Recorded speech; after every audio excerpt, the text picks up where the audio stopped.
Bangurnagar police स्टेशनला आज सकाळी बांगूरनगरचे एक अधिकारी नाईट ड्युटी करून आपल्या घरी एक 10च्या सुमारास घरी चालले होते आणि त्यावेळेला त्यांना इन्फॉर्मेशन मिळाली की भगतसिंग नगर जो एरिया आहे, झोपडपट्टी एरिया, त्या ठिकाणी एका महिलेची म्हणजे मर्डर झालेली आहे, खून झालेला आहे.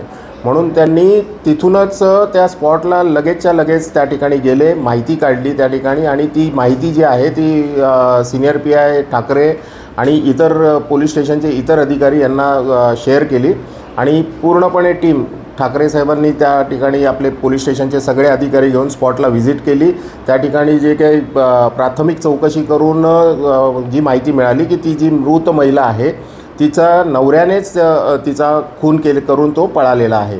एवढी माहिती मिळाल्यानंतर त्याचा मोबाईल नंबर, त्याचा फोटो वगैरे मिळाल्यानंतर त्याप्रमाणे ते माहिती आम्ही पेट्रोलिंग मोबाईलच्या हद्दीमध्ये होत्या त्यांना सगळ्यांना शेअर केली आणि जो टेक्निकल एव्हिडन्स आहे, मोबाईल फोन म्हणा किंवा CCTV कॅमेऱ्याच्या माध्यमातून आम्ही त्याला ट्रॅक करण्याचा प्रयत्न केला. या ठिकाणी API तांबे यांनी त्यासाठी खूप मेहनत घेतली आणि असं आम्हाला समजलं की तो जो आरोपी आहे तो त्या भगतसिंग नगरमधनं रेल्वे स्टेशनच्या डायरेक्शनने गेलेला आहे.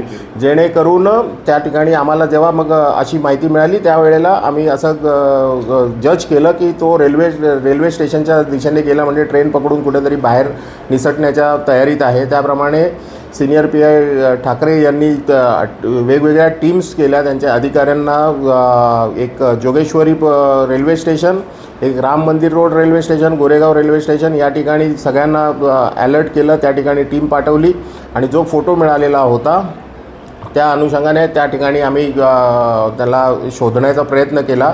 तर हा जो आरोपी आहे वसीम शेख हा राम मंदिर रोड रेल्वे स्टेशनला गर्दीमधनं एक ट्रेन पकडण्याच्या तयारीत असतानाच API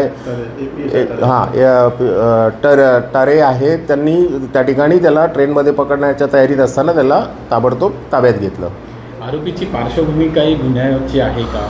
हा आरोपी जो आहे याची पार्श्वभूमी गुन्ह्याची नाही आहे. हा टेम्पो चालक आहे आणि काही वर्षापूर्वी फिल्म इंडस्ट्रीमध्ये म्हणजे फिल्म स्टुडिओच्या त्या ठिकाणी लोडिंग अनलोडिंगचं काम करायचा आणि ही जी म्हणजे गुन्ह्याची जी पार्श्वभूमी आहे की त्याच्या जी मयत महिला आहे तिचे कुठेतरी अनैतिक संबंध असावेत असा त्याला संशय होता आणि त्या विषयावरून त्या दोघांमध्ये काही दिवसांपासून भांडणं सुरू होती अशी प्राथमिक माहिती आम्हाला केलेल्या तपासात मिळालेली आहे. अधिक माहिती आम्ही त्याच्याकडून घेत आहोत.